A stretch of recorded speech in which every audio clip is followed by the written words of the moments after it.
नमस्कार, स्वागत आहे तुमचं आपल्या यूट्यूब चॅनलमध्ये. तर फ्रेंड्स, आजचा आपण पाहणार आहोत अंडा पराठा रेसिपी. तर ही अंडा पराठा रेसिपी खूप सिंपल आणि एकदम टेस्टी लागणार आहे फ्रेंड्स. तर चला तर आपण अंडा पराठा बनवायला स्टार्ट करूयात. तर सर्वात आधी मी इथे अंडा घेतलं आहे, अंड्याला फोडलं आणि एका डब्यामध्ये काढलं. तर तुम्ही ऐवजी वाटी वगैरेसुद्धा घेऊ शकता, बट मी छोटासा टप्पा यूज केला आहे. सो अंडा फोडल्यानंतर आता त्यामध्ये आपण थोडंसं कांदा टाकायचे. एकदम छोटासा कांदा मी बारीक बारीक कट करून घेतला होता. जास्त नाही कांदा टाकायचा, एकदम कमी कांदा टाकायचे, कारण एकच अंडा पराठा आपण बनवणार आहोत ना, त्यामुळे. त्यानंतर त्यामध्ये चवीनुसार मीठ ॲड करायचे. मीठ ॲड केल्यानंतर चवीनुसार मिरची पावडर ॲड करायचे. त्यानंतर थोडंसं हळदी पावडर. त्यानंतर हे मी ॲड केले धनिया पावडर. आणि हा थोडासा एकदम कमी घरगुती मसाला. आणि ही आहे कस्तुरी मेथी. फ्रेंड्स, कस्तुरी मेथीने ना कोणत्याही भाजीला खूपच भारी चव येते. जास्तीत जास्त लोक या कस्तुरी मेथीला नॉनव्हेजच्या भाजीमध्ये वापरतात.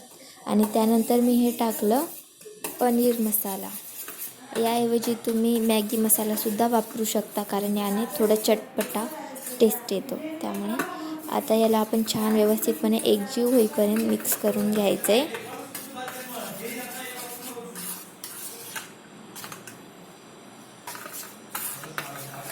आता आपण तावा गरम करूयात. तावा गरम झाल्यानंतर त्यावरती थोडंसं तेल टाकायचं आहे. तेल गरम झालं की त्यावरती पोळी ठेवायची. आपली घरगुती पोळी जी आपण रोज खायला बनवतो ती वाली पोळी.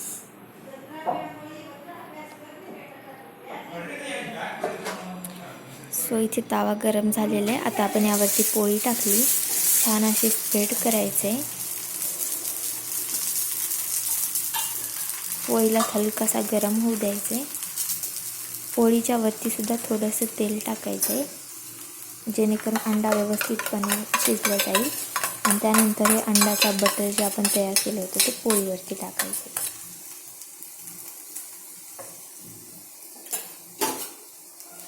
व्हिडिओमध्ये दाखवल्याप्रमाणेच करायचं. एकदम परफेक्ट असा अंडा पराठा तयार होईल. आता हे अंड्याचा बटर आपण ताव्यावरती टाकायचे. पाहू शकता अशा प्रकारे. त्यावरती चपाती उलटी ठेवायची. आणि असं दाबून दाबून मधात जे अंडा आहे ते पूर्ण पोळीला लागलं पाहिजे तसं त्याला दाबायचे. असं गोल गोल फिरवायचे. थोडंसं तेल टाकायचे परत.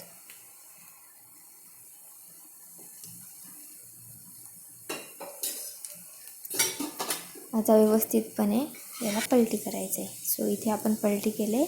इथे अंडा पराठ्याला आपला हा अंडा जो आहे तो चपातीला व्यवस्थितपणे चिटकलेला आहे. आता याला व्यवस्थितपणे शिजू द्यायचे, जेणेकरून ते कच्चं राहणार नाही, पोटात वगैरे दुखणार नाही. पाहू शकता किती छान लुक आलेला आहे. आणि हे तुमच्या घरातल्या लहान लेकरांना तर खूपच भारी आहे.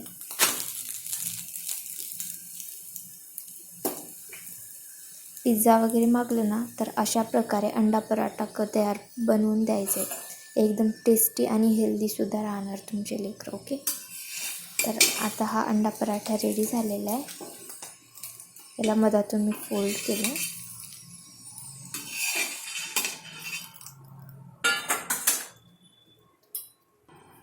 आता या अंडा पराठाला मी असं छानसं मधातून कट करून घेतलं. असा क्रिस्पी अंडा पराठा रेडी झालेला आहे. फ्रेंड्स, कशी वाटली तुम्हाला आजची अंडा पराठा रेसिपी मला कमेंट करून कळवा. आणि प्लीज चॅनलवरती नवीन असाल तर लाईक, शेअर आणि सबस्क्राईब करा.